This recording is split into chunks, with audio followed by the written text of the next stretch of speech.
Hi everyone. Welcome back to Monk and Miracle. Today we are talking about Sri Paramahansa Yogananda and his experience with a saint who have multiple bodies. If you are watching my channel first time, please subscribe my channel and enable the bell icon. Reaching Benares, I proceeded immediately to the Swami's residence. The front door was open. I made my way to a long, hall-like room on the second floor. A rather stout man, wearing only a loincloth, was seated in lotus posture on a slightly raised platform. His head and unwrinkled face were clean-shaven. A beatific smile played about his lips.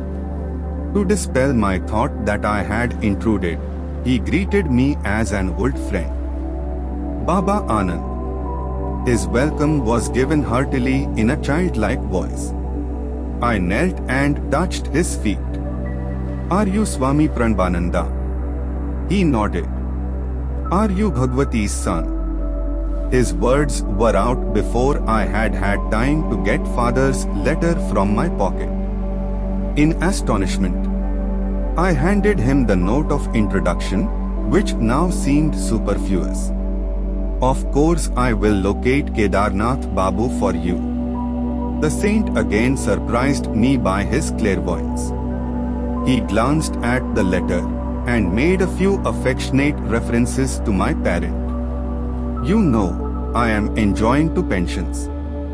One is by the recommendation of your father, for whom I once worked in the railroad office.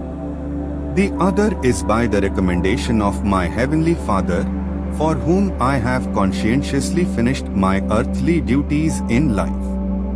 I found this remark very obscure.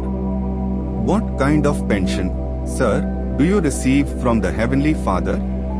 Does he drop money in your lap? He laughed. I mean a pension of fathomless peace, a reward for many years of deep meditation. I never crave money now. My few material needs are amply provided for. Later you will understand the significance of a second pension. Abruptly terminating our conversation, the saint became gravely motionless. A sphinx-like air enveloped him. At first his eyes sparkled, as if observing something of interest, then grew dark. I felt abashed at his soliloquy. He had not yet told me how I could meet father's friend. A trifle restlessly, I looked about me in the bare room, empty except for us two. My idle gaze took in his wooden sandals, lying under the platform seat. Little sir, don't get worried. The man you wish to see will be with you in half an hour. The yogi was reading my mind, a feat not too difficult at the moment. Again he fell into inscrutable silence. My watch informed me that 30 minutes had elapsed. The Swami aroused himself. I think Kedarnath Babu is nearing the door. I heard somebody coming up the stairs. An amazed incomprehension arose suddenly. My thoughts raced in confusion. How is it possible that father's friend has been summoned to this place without the help of a messenger? The Swami has spoken to no one but myself since my arrival. Abruptly I quitted the room and descended the steps. Halfway down I met a thin, fair-skinned man of medium height. He appeared to be in a hurry. Are you Kedarnath Babu? Excitement colored my voice. Yes. Are you not Bhagwati's son who has been waiting here to meet me? He smiled in friendly fashion. Sir, how do you happen to come here? I felt baffled resentment over his inexplicable presence. Everything is mysterious today. Less than an hour ago I had just finished my bath in the Ganges when Swami Pranabananda approached me. I have no idea how he knew I was there at that time. Bhagwati's son is waiting for you in my apartment, he said. Will you come with me? I gladly agreed. We proceeded hand in hand. The Swami in his wooden sandals was strangely able to outpace me, though I wore these stout walking shoes.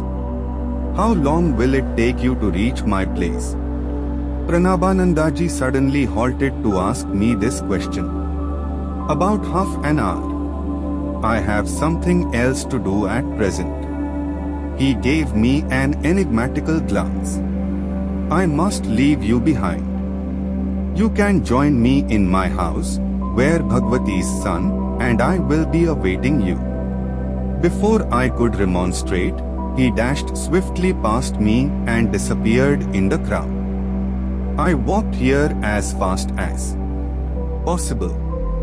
This explanation only increased my bewilderment. I inquired how long he had known the Swami. We met a few times last year, but not recently. I was very glad to see him again today at the bathing ghat. I cannot believe my ears. Am I losing my mind? Did you meet him in a vision, or did you actually see him, touch his hand, and hear the sound of his feet? I don't know what you are driving at. He flushed angrily. I am not lying to you. Can't you understand that only through the Swami could I have known you were waiting at this place for me? Why, that man, Swami Pranabananda, has not left my sight a moment since I first came about an hour ago. I blurted out the whole story. His eyes opened widely. Are we living in this material age, or are we dreaming? I never expected to witness such a miracle in my life. I thought this Swami was just an ordinary man, and now I find he can materialize an extra body and work through it. Look, those are the very sandals he was wearing at the ghat, Kedarnath Babu whispered. He was clad only in a loincloth, just as I see him now. As the visitor bowed before him, the saint turned to me with a quizzical smile. Why are you stupefied at all this? The subtle unity of the phenomenal world is not hidden from true yogis. I instantly see and converse with my disciples in distant Calcutta. They can similarly transcend at will every obstacle of gross matter.